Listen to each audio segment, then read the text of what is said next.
লক্ষ মানুষ। দেশের বাইরে আমার কোনো ঠিকানা নেই, এটাই আমার ঠিকানা। দেশের মাটি ও মানুষই আমার সব কিছু, কাজে আমি দেশের বাইরে যাব না। আমি কোনো দলের নেত্রী না, আমি বাংলাদেশের নেত্রী, সবার আগে বাংলাদেশ। আমার নাম ইন্তিসার।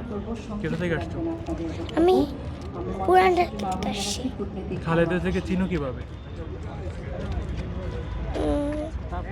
কিসে পড়ো তুমি? আমি কেজিতে পড়ি। খালেদা তোমার কেমন ভালো লাগে, মানে কেমন লাগে? অনেক ভালো লাগে। কার সাথে আসছো? মার সাথে এসেছি। মার সাথে এসেছো? কেমন লাগছে এখানে এসে? ভালো লাগছে।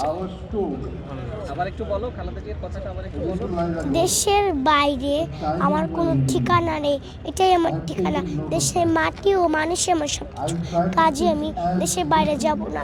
আমি কোনো দলের না, আমি বাংলাদেশের নেত্রী, সবার আগে বাংলাদেশ।